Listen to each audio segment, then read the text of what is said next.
บอกเนาะเลยมาเตเซ่ใหม่ๆนี่ซอยมีกูเห็ดหน่อยคนเก่าแล้วเห็ด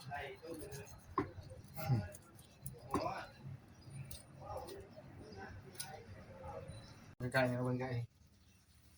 ที่ซอยปลากระบอก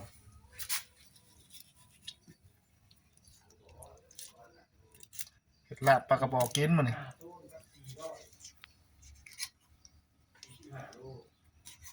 คนตกใหม่ป้าขึ้น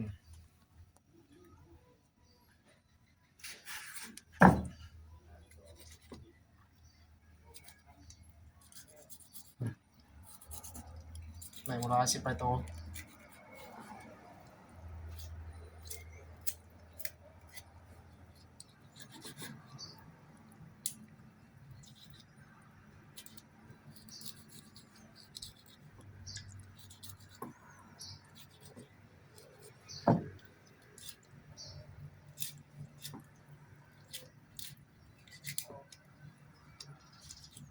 มันเต้นมาต้มน้ำซีมือการผัดเรา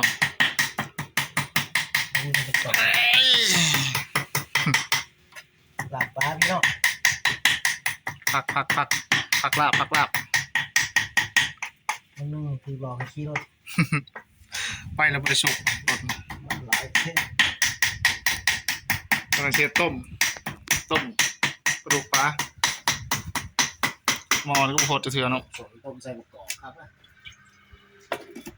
เบื่อใบมะขามมาบ่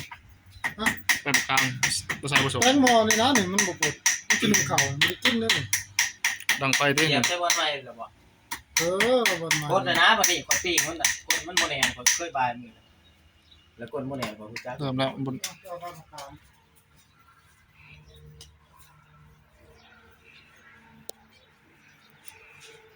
อาหารกันอยู่กันกิน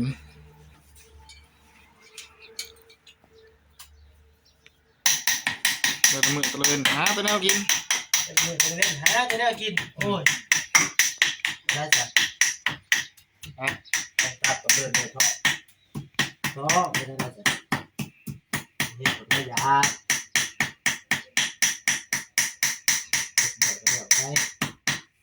กินมื้อเช้าจ้ะ คกเล็กก็ได้ตัวปักแล้วมาตำอีก ตำมันกินละป้าก็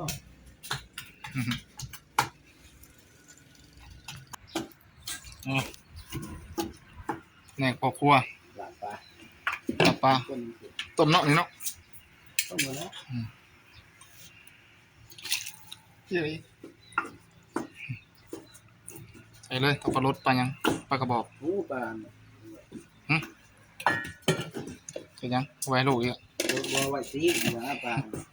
ก็ที่ดังไฟ ปลา จะหน่อย จะแก่งเบ้าปลามันได้มาถึงดิเดี๋ยวเด็ด ออกขี้ปลาจะหน่อยออกไข่เนาะ ตั้งออกแล้วก็เอาขี้มันมาใส่หัวบนเห็ด ข้าวคั่ว ตัวนี้ก็ข้าวคั่วได้เนาะ คั่วมันอยู่ คั่วไว้นัวเพิ่นบ่ได้มีนะ นี่ไม่ถึงเก็บกลับตัวนวดอะไรผงชูรส ใส่ได้มันขดนี่ขึ้น เพชรใช้ล้างหมด มันจะบ่ออกหอมนึกกดหน่อยกดไป เหลือแนวนะได้ประเด็ดนะแม่ไปวันไปวัน ไหนแหะ ประเด็ดบางๆว่ะ ประเดี๋ยวนี้ปุ๊บมันบ่ได้แซะ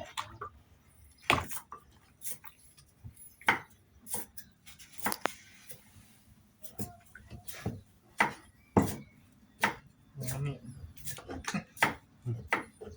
เมื่อยน้ำหนึ่งเนาะข้าวคั่วก็จะดำมันได้เลย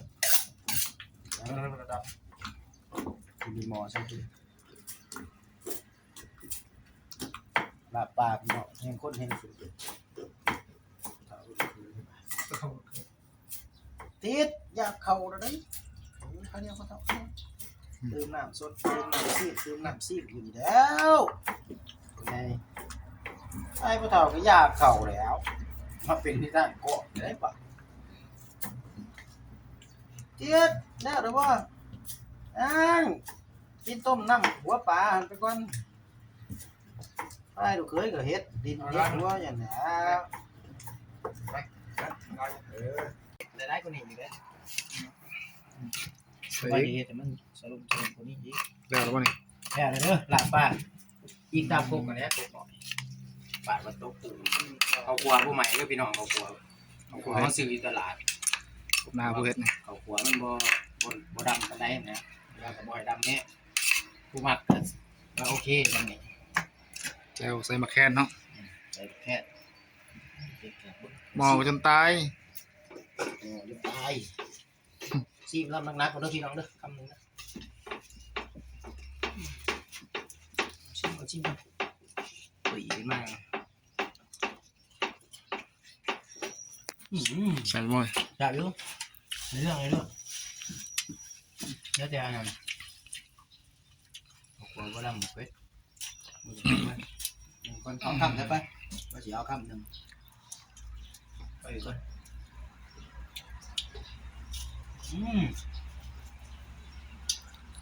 ดาดปลาบอกพี่น้องเอ้ยปลาแท้ ต้มก็ยังไม่ทันต้มแล้วเนาะ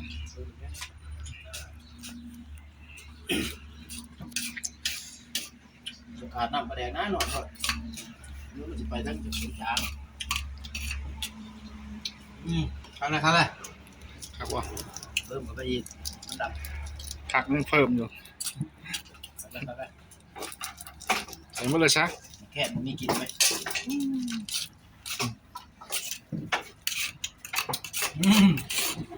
แค่แล้วพี่น้องไม่แซ่บแล้ว ลองมาลองใส่เบิ่งต้มมา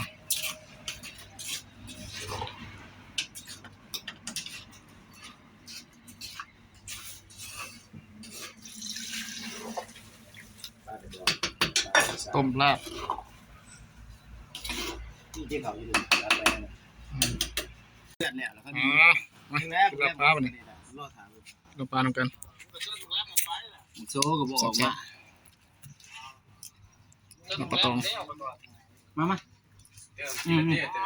เธอกินอะไรข้าวอ่ะ เนอะ เนี่ยว่า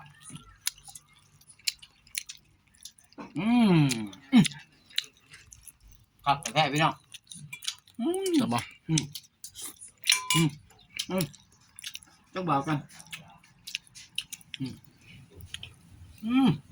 พักเลยพักบัว แต่ก็บ่ได้ดิบนี่ อืม